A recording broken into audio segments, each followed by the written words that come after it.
50 Cent is always in some kind of drama, but this time he might have made a big mistake. The rap mogul has been taking shots at Big Meech, the well-known kingpin behind the Black Mafia family. This situation does not look good for him at all. It could turn into a real mess. Then in 2003, Wolf gets killed during a situation with BMF, which he ended up shooting first, and they returned. Even after Young Buck tried to warn him, 50 Cent just keeps going. He keeps coming at Meech like he has nothing to lose. Now Terrence, a real gangster, stepped in, hoping 50 might finally listen. If anyone knows about this, it is him. He spent time with Big Meech behind bars. Let's be honest, Meech was never someone you should play with, not even in an orange jumpsuit. Somebody with the work, I watched this man come to that compound and build up on it.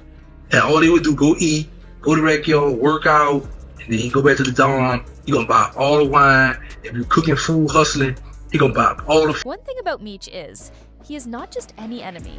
He ran the streets, controlled the prisons, and handled his business in ways that made his enemies regret ever crossing him. He earned respect the hard way and made sure that everyone knew not to mess with him. Word on the street is, there is already a price on 50's head. So the real question is 50 playing with fire, or is he just being reckless? No one out here believes that prison turned Meech soft. Brittany K. Barnett, who represented him, had people believing that during his time behind bars, he was focused on self-growth and transformation. She made it sound like he was all about getting better and starting fresh.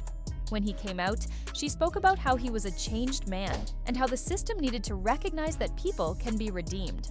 But according to Terrence, that whole story is a fairy tale. The truth is, Meech ran the prison like a kingpin. He had the whole block in check, and just like in the streets, he ruled the inside with the same power and control. Meech was not someone to be played with, not even behind bars. And Terrence would know, because he was right there with him, in the same place, at the same time, on the same block. No one knows better than him how Meech operated. You were locked up with Big Meech? Yeah, we was on the same. You didn't see that article where they say Big Meech beat me up? This clown did a crop some picture with my face. Man, listen. Like I said, I didn't know the effect of social media. It wasn't until I had got a text message from Slim asking me was I okay. And then my mother, and I was like, I called him, I said, what's up? He's like, man, they got a rumor that Big Meech beat you up and they had to send you to the outside house. Gangsta had a lot of stories to tell, especially about how Meech had the entire prison under his control. At first, Gangsta didn't know who Big Meech was. He had never heard of him, and BMF was not something he paid attention to. Gangsta had been locked up since 1998, so BMF and Big Meech were not on his radar. He remembers being in USP McPenn in Kentucky when he first heard people talking about BMF. Some guys were chatting about Meech, but Gangsta wasn't really interested. He wasn't focused on anyone else in the yard. He had his own things to worry about. Then, a few years later, Gangsta was transferred to a different prison, and that is when things changed. He got to the new facility, and a few guys showed up on the compound. One of them was light-skinned with braids, and the other was big, with diamonds in his mouth and dreadlocks. Gangsta didn't think much of it at first, but then he heard some guys talking again saying, "That's Big Meech on the compound." That's when it hit him. He remembered hearing the name and the way they described Meech. The light-skinned guy was the one they were talking about, and the big guy with the dreads was standing next to him. Gangsta put two and two together and realized that he had probably just met Big Meech. The situation started to make sense. Later, when dinner came and the compound opened, everyone hung out and talked.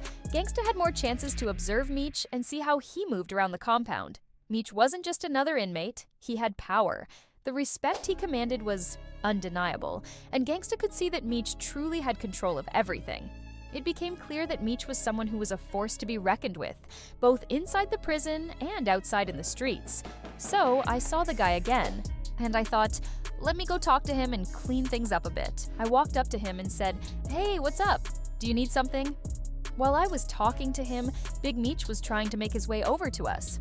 But there were so many people stopping him along the way, giving him daps and talking to him. These guys all knew Meech and respected the reputation he had built on the streets. He tried to get closer to me, but he couldn't because so many people were stopping him and giving him attention.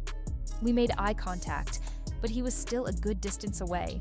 The people around him kept talking to him, and it took some time before he He could get through. Finally, when we were able to get close enough, the guy who was with him said, "Yo, Gangsta, this is Meech." Meech nodded and we exchanged a quick handshake. It was clear that Meech was someone who commanded respect, and Gangsta noticed that immediately. Once Gangsta saw how much respect everyone was showing Meech, he knew right away that it was important to stay on Meech's good side. Gangsta wasn't stupid. He could tell how everyone in the prison treated Meech with such respect. By this time, Gangsta was trying to change his life, focusing on making better choices. He wanted to turn over a new leaf and move away from his old ways. But Meech? He was still stuck in the same mindset, living the life he always had. He wasn't trying to change anytime soon. The surprising thing, though, was that even with all their differences, something about them just clicked. Gangsta and Meech ended up getting along. They shared a vibe that made them bond, and despite all their differences, they started forming a connection. It was something unexpected, but it worked, and people around them noticed that something real was starting to happen between the two. So I usually go back in the dorm, but I was like, well, let me go to rec, y'all. You know, he just come on compound. I see this a legend right here. A lot of people gravitate to him. Let me go check him out. Let's go talk. So we go to rec, y'all. You know, he's like, man, you know, I was a billionaire out on the streets. Man. I was getting money, and then I'm listening to him, right? So we talking. I was like, well, check this out, bro. I see you got a lot of people attention. I said, man, you got to start reaching out to the average youth and reaching out to your children, and you know, so that people could see if anything come out, lost something, they could see that you trying to do something about it. His exact words were, man, listen, if I reach out to children, I'm gonna let them know how to sell drugs and not get caught. I'm like, well, stop looking at it, bro. But we started talking, and he said, man, you know, I came up in Detroit, and this is how things went for me. He was sharing his story with me, and I could understand where he was coming from, but at that time, I was trying to focus on getting my life together and staying positive. He had just gotten locked up, so he was still dealing with the government and everything going on. He got close to an older guy named Lord, who I think was from New York, and we would spend a lot of time in the law library together. I remember telling him, you should start a blog. I had my own blog at the time, and Wendy Day from the Rap Coalition used to help me run it. That's how I ended up meeting Freeway Ricky Ross from California. I would write a lot on my blog, and he really liked the messages I put out. Gangsta didn't fear Meech, but he definitely saw how Meech had the whole prison under his control. Meech had this special way of making people listen and follow him. It was clear that he had a real kind of power over everyone. It wasn't just about being tough, it was about how Meech made real moves that got everyone's attention. Gangsta saw this power and knew it was important to be careful. Meech's influence was something you couldn't ignore, and it was clear that he was a force to be reckoned with. Nobody dared to step out of line or say anything against him. I told the guy, man, you have to do something for Big Meech. He showed me some papers and said, look, I am putting this together. I looked at it and said, boy, yes, you are on it. You are really on it. From that point, Meech came to the compound with just one guy, then 2, 3, and eventually a whole group. Soon enough, everyone started getting BMF tattoos on the left side of their neck with an E under the BM. I thought, what in the world is happening? I watched Meech come to that compound and build something big. All they did was eat, go to the yard, work out, and then go back to their cells.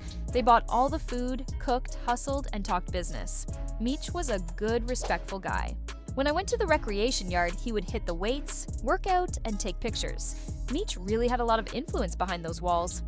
Now, there were rumors going around that Gangsta had gotten beaten up badly by the BMF boss at one point, but Gangsta quickly shut down those rumors in an interview. He made it very clear that nothing like that ever happened.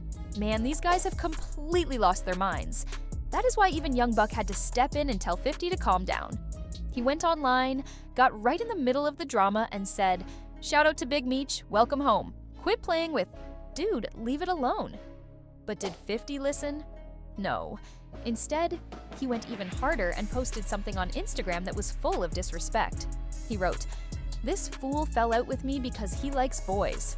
I did not tell him to go loving on no, he just could not resist. Yeah, 50 clearly does not want to listen to anyone right now. It's like he's so focused on causing problems, he cannot stop. The real question is, how long before Meech responds to 50 for all this non-stop trolling? How long will it take for the big boss to speak up and handle the situation? Well, it looks like the big boss is giving him some time to think. A couple of weeks ago, Big Meech sent Lil Meech a letter, and in that letter, he made it clear how he feels about 50. He said, "Keep in touch so we can talk about the 3rd and 4th episodes and whatever you have going on. All positive vibes. I really love 50 for making all this happen for us. It is like he is the only one who understood the big picture and helped push things forward. He made sure everything got done the right way, and for that, I truly appreciate it." Even with all the drama, it seems like Meech is still showing respect where it's due. He really helped us out and put us on the right path. He did it all for us, even though he did not owe us anything. He gave us everything when so many athletes and entertainers I know stayed silent and never helped us find our way. What 50 did for us is priceless, and there is nothing that me and you would not do for him if he ever needed it. I love you, son, with all my heart, for life and beyond. Your dad, the real Big Meech, BMF Immortal. But some fans think 50 might be playing with fire. Let us not forget the last time he messed with the wrong person. He paid for it with 9 bullets. He should be thankful that Meech and Terry spent over 20 years in prison because those Flannery boys are no joke. He might want to ask Diddy about that. If 50 keeps pushing, he might meet the wrong person on the wrong day. Maybe he misses the bullets they took out of him. What do you think? Is Gangsta right to warn 50, or is 50 just gonna keep trolling like he always does? Leave your thoughts in the comments and make sure to check out the next video.